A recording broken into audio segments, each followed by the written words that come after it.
बिस्मिल्लाहिर्रहमानिर्रहीम। Biology first year, chapter number 13, gases exchange. इसका next topic आज हम पढ़ने वाले हैं, that is photo respiration and it's consequences. हम देखेंगे कि फोटो रेस्पिरेशन है क्या, ये होता क्यों है, इसका फायदा है या नुकसान है।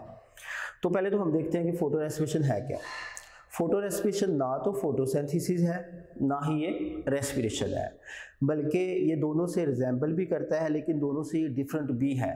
तो ये एक्चुअली पौधों के लिए नुकसानदेह है, लेकिन ये हो क्यों रहा है और इसके क्या कॉन्सिक्वेंसेस हैं ये आज हम देखते हैं। तो फोटो रेस्पिरेशन एक एक्टिविटी होती है, रेस्पिरेटरी एक्टिविटी होती है, जो कि प्लांट्स में होती है डे टाइम, जब सनलाइट मौजूद हो उस वक्त ये होती है। ये रात के वक्त एक्टिविटी मौजूद नहीं होती पौधों में, सिर्फ दिन के वक्त सूरज की रोशनी में होती है और हॉट और ड्राई डेज में होते हैं। यानी शर्त यह है कि दिन गर्म भी हो और पौधे के पास पानी की कमी भी हो, जमीन में या बारिशें कम हो रही हो, तो उन दिनों में ये एक्टिविटी ज्यादा होती है। और ये तमाम पौधों में नहीं होती, कुछ पौधों ने इसके हल ढूंढ लिया हुआ है। तो बहरहाल इसको हम रेस्पिरेटरी एक्टिविटी इसलिए बोल रहे हैं क्योंकि इसमें ऑक्सीजन जो है वो एब्जॉर्ब होती है रेस्पिरेशन की तरह, और कार्बन डाइऑक्साइड इसमें रिलीज होती है रेस्पिरेशन की तरह। लेकिन इसमें जो ऑक्सीजन इस्तेमाल होती है ना, वो उसके जो पौधे के जो अर्ली रिएक्शंस ऑफ फोटोसिंथेसिस होते हैं ना, उससे ये ऑक्सीजन रिलीज हुई होती है। ऐसा नहीं है कि इस अमल के लिए वो ऑक्सीजन जो है वो माहौल से लेता है, बल्कि ऑक्सीजन जो होती है, जो उसके पहले स्टेप्स ऑफ फोटोसिंथेसिस हुए होते हैं, जिसके अंदर ऑक्सीजन बनी हुई होती है, पौधा ये ऑक्सीजन इस्तेमाल करता है। क्योंकि जिस वक्त ये अमल हो रहा होता है उस वक्त स्टोमेटा बंद होते हैं, पौधा ना तो बाहर से ऑक्सीजन ले रहा होता है और ना ही वो कार्बन डाइऑक्साइड ले रहा होता है, मतलब स्टोमेटा बंद होते हैं। तो होता क्या है एक्चुअली पौधों में ना, फोटोसिंथेसिस का जब एक अमल हो रहा होता है ना, तो उसमें एक एंजाइम है, उसका नाम है राइबोलूज बिसफास्फेट कार्बोक्सिलेज। इसका काम होता है, मेन जो काम होता है ना इसके अंदर, RUBP राइबोलूज बिसफास्फेट के अंदर ये कार्बन डाइऑक्साइड की फिक्सेशन करता है, इसलिए इसको हम बोलते हैं कि कार्बोक्सिलेज एंजाइम है, कार्बोक्सिलेशन करता है, ये इसका नॉर्मल फंक्शन है। तो होता क्या है कि अपना नॉर्मल फंक्शन छोड़ के ये वाला जो एंजाइम है इसको हम कॉमनली कहते हैं रुबिस्को। ये राइबोलूज बिसफास्फेट कार्बोक्सिलेज एंजाइम का नाम है रुबिस्को। इसका मेन काम होता है फोटोसिंथेसिस के दौरान में कार्बन डाइऑक्साइड को RUBP के अंदर फिक्स करना। लेकिन इस वक्त ये क्या होता है कि ये ऑक्सीजन फिक्स कर देता है इंस्टेड ऑफ कार्बन डाइऑक्साइड। यानी मेन इसका काम था कि कार्बन डाइऑक्साइड को फिक्स करे, लेकिन फोटो रेस्पिरेशन के दौरान में ये ऑक्सीजन को RUBP के साथ फिक्स कर देता है इंस्टेड ऑफ कार्बन डाइऑक्साइड। इस तरह जो overall rate of carbon dioxide fixation होता है वो लो हो जाता है, और इस तरह प्लांट की ग्रोथ भी लो हो जाती है। क्योंकि कार्बन डाइऑक्साइड फिक्सेशन होगी, ये पहला स्टेप होता है फोटोसिंथेसिस का, उससे पौधे को खुराक मिलेगी, वो अपनी खुराक बनाएगा, ग्लूकोज बनाएगा, उससे वो अपनी ग्रोथ करेगा। जब पहला स्टेप ही खत्म हो गया, पौधे में कार्बन डाइऑक्साइड की फिक्सेशन नहीं हुई, तो उसमें फोटोसिंथेसिस नहीं होगी और 25% फोटोसिंथेसिस कम हो जाती है और पौधे की ग्रोथ भी कम हो जाती है।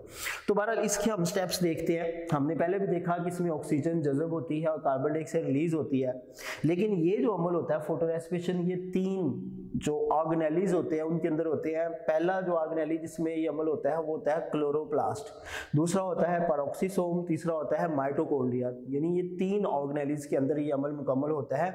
तो पहले होता यह है कि RUBP जो है वो ऑक्सीजन के साथ मिलता है, और इसको जो मिलाने के लिए जो ऑक्सीजनेज का काम कर रहा होता है वो होता है रुबिस्को, यानी राइबोलूज बिसफास्फेट कार्बोक्सिलेज। इसका नॉर्मल काम था कि यहाँ पे कार्बन डाइऑक्साइड फिक्सेशन करता, लेकिन इसने यहाँ पे ऑक्सीजन को फिक्स कर दिया इंस्टेड ऑफ कार्बन डाइऑक्साइड, और ये अमल हो रहा है क्लोरोप्लास्ट में। और इसके दौरान में एक ऐसा एक प्रोडक्ट बना है जिसका नाम है ग्लाइकोलेट।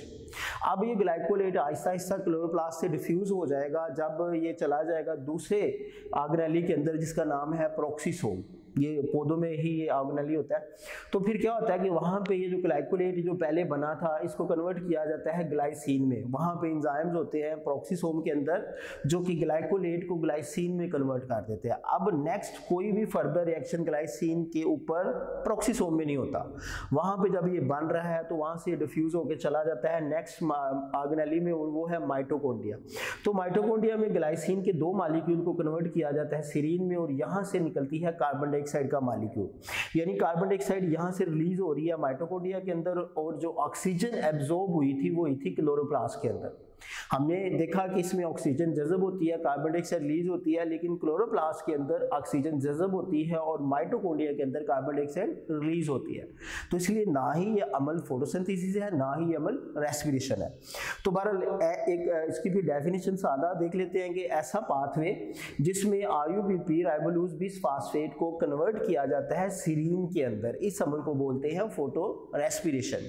बहरहाल नेक्स्ट हम देखते हैं कि ये कोई एसेंशियल एक्टिविटी पौधों के लिए नहीं है, इसको केमिकली इनहिबिट करके देखा गया तो पौधों की ग्रोथ के ऊपर कोई फर्क नहीं पड़ा, बल्कि उनकी ग्रोथ अच्छी हो गई, ठीक है। और कुछ पौधों के अंदर कुदरती तौर पर ये होता ही नहीं है, जैसा कि जो कैक्टाई और जो पाइनएप्पल प्लांट्स वगैरह है ना, वो एक और अमल करते हैं जिसको बोलते हैं कैम पाथवे फोटोसिंथेसिस का, ये एक तरीका होता है, तो उनके अंदर ये अमल मिनिमाइज होता है, तो लेकिन उनकी ग्रोथ अच्छी हो रही होती है। तो यानी कि ये पौधों के लिए कोई एसेंशियल एक्टिविटी नहीं है, कि ऐसा नहीं है कि पौधे अगर ये नहीं करेंगे तो उनका कोई प्रोसेस इफेक्ट होगा, ऐसा नहीं है, बल्कि उसके लिए हार्मफुल है।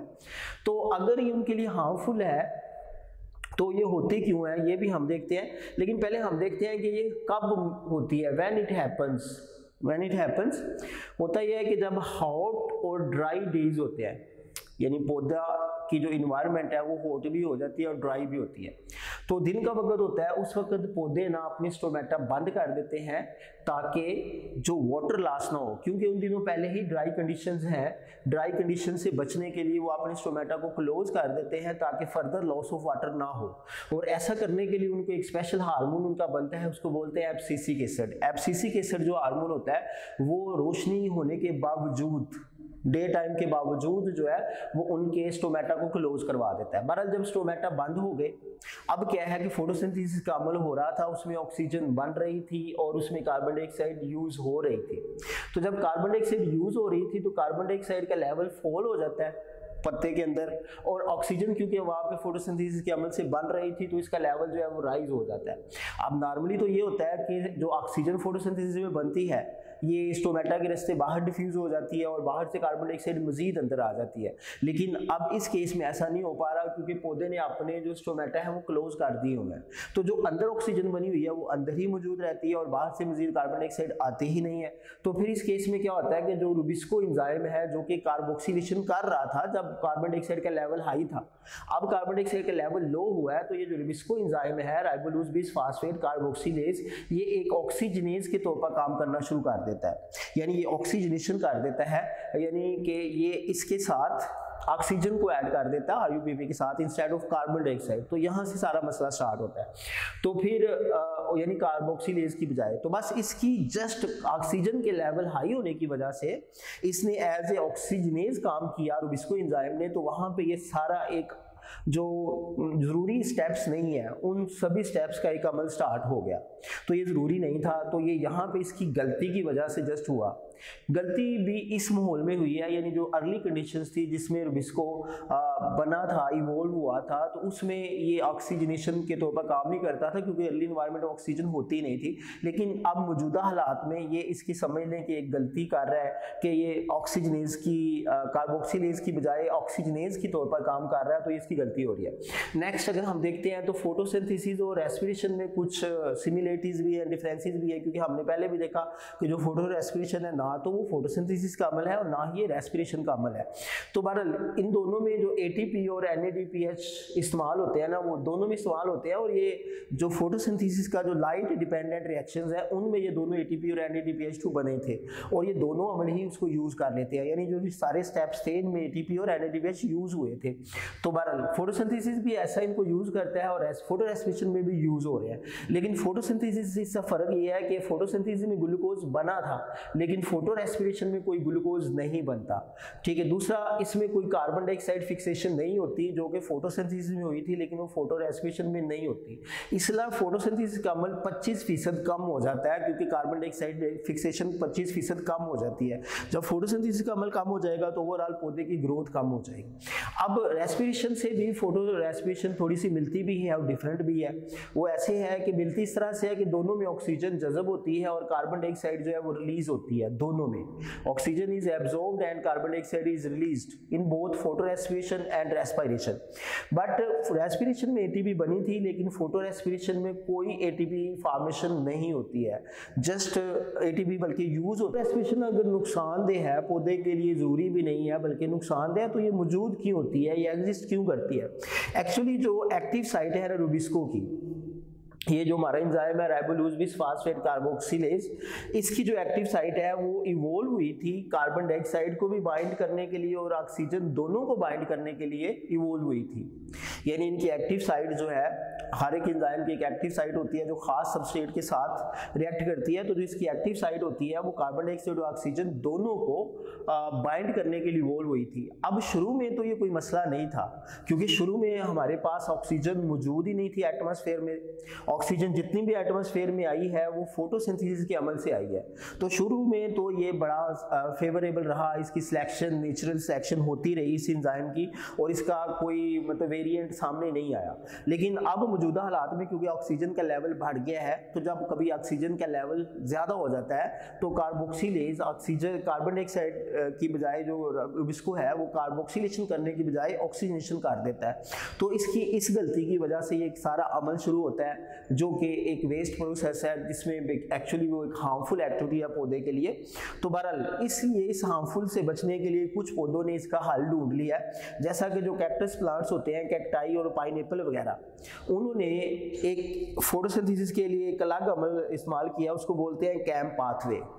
इस कैम पाथवे के अमल से वो इस फोटो रेस्पिरेटरी एक्टिविटी से इसको मिनिमाइज कर देते हैं, इसके नुकसान उनमें फिर ज़्यादा मौजूद नहीं होते। तो that was about the photorespiration. जज़ाकल्लाह।